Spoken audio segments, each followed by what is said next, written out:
Monsieur le député. Pour Horizon, Anne-Cécile Violent. Merci Madame la Présidente. Madame la Ministre, chers collègues, merci infiniment de votre présence parmi nous aujourd'hui.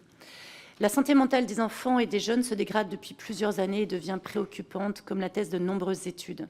Ces dernières révèlent également une vulnérabilité particulière et une prévalence massive des adolescentes et des jeunes femmes, davantage concernées par des syndromes anxio-dépressifs et des pensées suicidaires depuis 2020.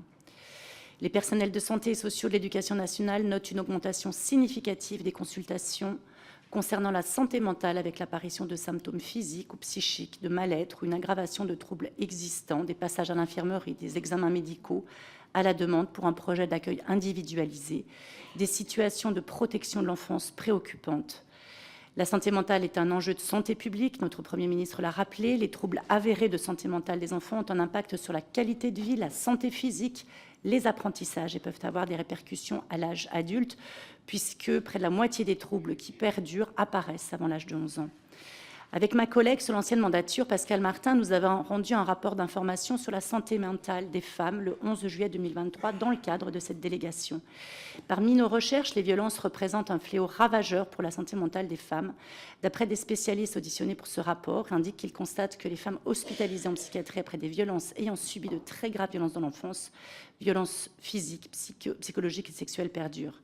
Ces violences subies par les mères ont bien évidemment des conséquences préoccupantes sur l'équilibre des enfants, et ce, dès la grossesse. Ces violences intrafamiliales ainsi que des violences sexuelles et le sexisme dans l'environnement du travail ont été pointés comme particulièrement impactantes pour la santé mentale des femmes.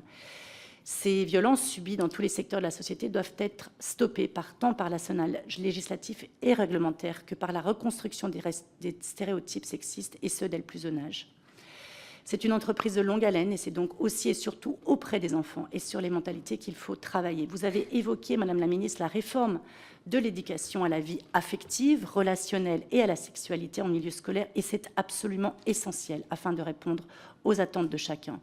Pour cela, l'intervention de spécialistes est nécessaire afin que les enseignants ne soient pas seuls à donner la parole aux jeunes filles comme aux jeunes garçons pour les écouter et déconstruire absolument les schémas induits par la société et exacerbés par les réseaux sociaux et l'industrie pornographique. En effet, et ce sera mon dernier point, l'impact des réseaux sociaux sur la santé mentale de nos jeunes et particulièrement des jeunes filles est croissant. L'approbation sociale via la diffusion de standards de beauté, d'intelligence, le harcèlement scolaire via les réseaux sociaux, voire le harcèlement sexuel, sont d'autant de nouveaux risques qui doivent être pris en compte dans l'approche éducative actuelle. Comment comptez-vous assurer que la question de santé mentale et plus particulièrement des troubles liés à la question de la sexualité encore très taboue puisse être renforcée en milieu scolaire? Vous y avez répondu en partie. Et de la même manière, pourriez-vous nous confirmer que vous allez mettre en place la formation à l'utilisation responsable des ressources numériques en milieu scolaire, tel que prévoit l'article L. 312-9 du Code de l'éducation? Et plus largement, comment comptez-vous adapter la lutte contre les violences subies à travers les réseaux? Je vous remercie. Merci, chers collègues.